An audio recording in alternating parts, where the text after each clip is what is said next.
সন্দেহজনক ঘটনার সামাজিক যোগাযোগ মাধ্যমের পোস্ট। এখানে মূলত আইন বনাম ব্যক্তিগত প্রতিশোধ এবং মানবাধিকারের বিষয়টি ফুটে উঠেছে। বিষয়টি সহজভাবে নিচে বিশ্লেষণ করা হলো। ঘটনার প্রেক্ষাপট। ছবিতে দাবি করা হচ্ছে যে এক স্ত্রী পরকীয়ায় লিপ্ত থাকা অবস্থায় স্বামীর কাছে ধরা পড়েন।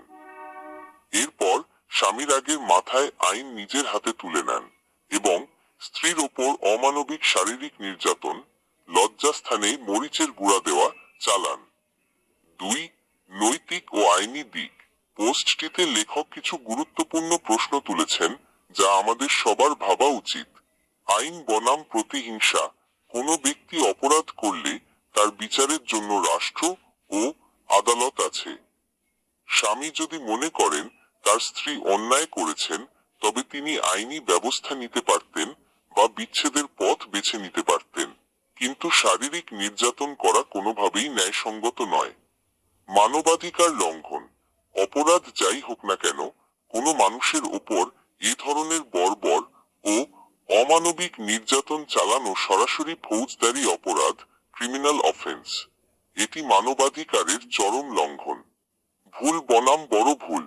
পরকীয়া নৈতিকভাবে বা সামাজিকভাবে ভুল হতে পারে, কিন্তু সেই ভুলের বদলে শারীরিক নির্যাতন করা আরো বড় অপরাধ। এতে সমস্যার সমাধান হয় না, বরং সমাজে সহিংসতা আরো বাড়ে। 3. মূল বার্তা। এই পোস্টের মূল উদ্দেশ্য হল মানুষকে সচেতন করা যে কারো অপরাধের বিচার করার নাম করে তাকে নির্যাতন করার অধিকার অন্য কোনো ব্যক্তির নেই। রাগের বশবর্তী হয়ে আইন নিজের হাতে তুলে নেওয়া সমাজকে অন্ধকারের দিকে ঠেলে দেয়।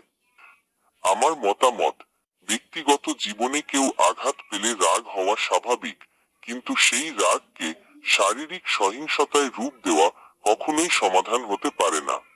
এটি মূলত একটি অপরাধমূলক কাজ, আসল্ট অ্যান্ড টর্চার, যার জন্য নির্যাতনকারী ব্যক্তির শাস্তির বিধান রয়েছে। আপনি কি এই ধরনের সামাজিক সমস্যা নিরসনে আইনি পথ বা অন্য কোনো সচেতনতামূলক বিষয় সম্পর্কে আরো বিস্তারিত জানতে চান?